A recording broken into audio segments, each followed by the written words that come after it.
your life. And I just recommend it. You start small. Like we're going to do the prayer boards today. You can start small with a small one. And as you do it more frequently, you will get more creative, or you will start thinking of things that you want in your request to be. So it's no right or wrong way of doing your prayer board. Okay, so don't get caught up in thinking that you got to do it all this way, or even like I've done. You will do what you feel and know that is best for what you want to request, what you need answers to, and how you would like for God to help you. So yeah, time is not something you need to be concerned about. The only thing you should be concerned about is just doing it. Thank you. Do you have 3 to 5 tips on how to pray, or steps that you should take, you can take? Yes, that's a good question. The first thing when you get ready to pray, and that's why I say don't get caught up in the time. Because once you start praying, you're going to be surprised that, oh, it's been 20 minutes already. But the first thing you should always do is thank him. Thank him first before you go asking and begging him for stuff. Thank him first for, just, you could say something like, Lord, thank you for being able to breathe on my own this morning. Simple. Lord, thank you that you protected me overnight.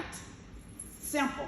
You want to thank him first, because what you're doing is you're setting it up to let him know that he's actually the one who you're depending on, who you know is providing for you. Once you thank him, and the thank you don't have to be long. That's what I'm saying. Like when I'm brushing my teeth, sometimes once I start, I'll stop and I'll say, Lord, thank you for providing me the necessities that I need. Simple. Then once you do the thank you, then you want to invite him into you, your heart. Lord, come into my life. Lord, help me understand your word. Lord, I need to know what do you want me to do today. Invite him into you. Invite him. Okay? Once you invite him in, then you need to ask him for forgiveness, because everybody, don't let nobody fool you. I don't care how long they've been preaching, teaching, singing, whatever. Everybody, when you wake up, you need to ask for forgiveness, because it's something you've done that you need to be forgiven. You know, in his word, he says, all have fallen short and sinned.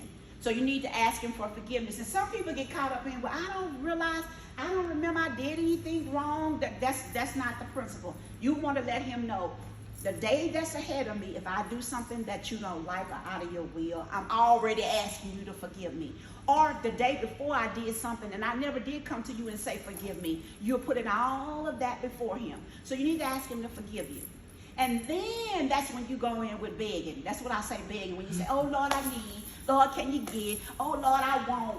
Then that's when you go with all of those. Because you are supposed to ask and request of him. And then you need to sometimes pray for other people. But that's a different thing, because that's called intercession. But we're just talking about us individually, what we do for ourselves. Because I'm a believer, if you're not prayed up and prepared yourself, you can't do it for someone else. And we tend to do that the opposite way. We tend to want to go pray and be interceding for other people, and we just toe up from the floor up.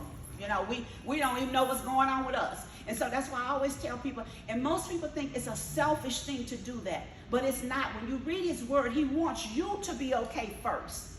And then he wants you to go out and intercede on the other people's behalf. Because if you're not together, you're just spreading that same old thing out into the world, if that makes sense. But if you're together, you've been praying, it's going to be easy for you to intercede for someone else or to pray for someone else. But if you're not together, and I always tell people, be careful with interceding for other people, because it's like a sword. If you all sore and toe down, you're just going to take it right over to the next person.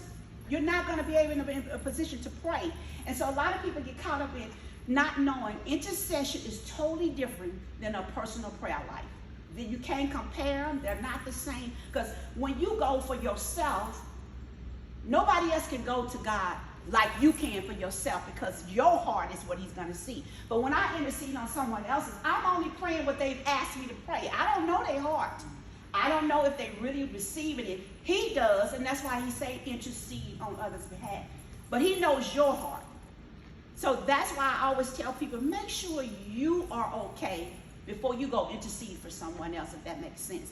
And then once you do that, It's just a thing that you're going to start incorporating in things like, I have some moments and times where I'll pray for my 2 sons, and I'll get detailed about the things that my heart is heavy with when it comes to them. Well, but I can't do that if I'm not okay and have already prayed for myself, because all I'm basically doing is going through the motions, if you think about it. So start with praying for yourself, and then as you get good at building that relationship with God through prayer, you'll intercede for other people, if that makes sense. Did I answer your question? Okay. Anyone else have any questions? How do you know when your prayer's been answered and when he's speaking to you?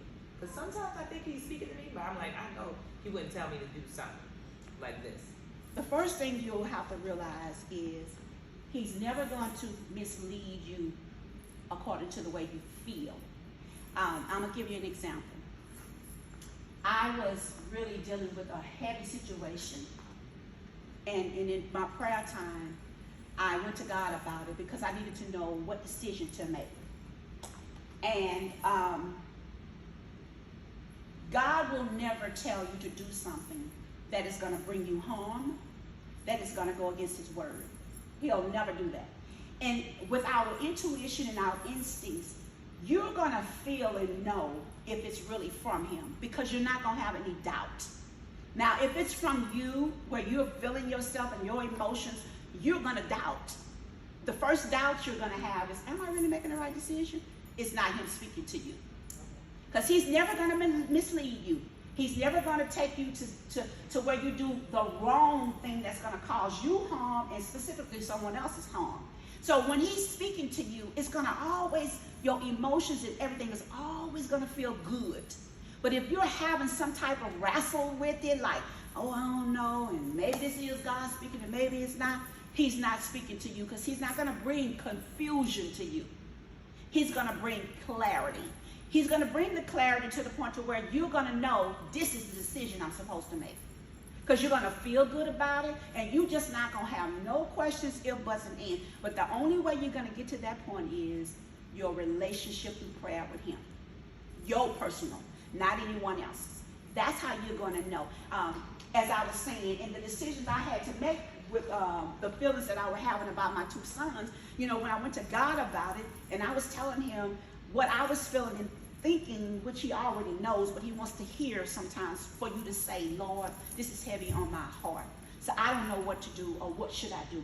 And it basically was me making a decision that with my 2 sons, that I have to totally let them be men and not pull them back in as my little boys. Because I found myself, knowing that they're men in society, I still wanted to pull them back to be my little boys for protection, to avoid them going through any hurt or pain, you know, those kind of things. And that's not my job to do that. But I was wrestling with it, still trying to do it. And God spoke to me and he said, you have to let them go. They're adults. I got it from here. And so I was able to do that, and I had peace about it. And I'm able to do that, you know, when they call, I do listening first instead of just trying to solve and tell them, well, you need to do this, blah, blah, blah, blah, blah. And he was like, no, that's not your job. And so I've gotten really comfortable with when they call, this is what I say. Well, what are you going to do about it? Instead of me trying to solve the problem for them. You see, but I had to wrestle with that, but I'm so at peace with it because God has shown me through my prayer time, let it go, I got this.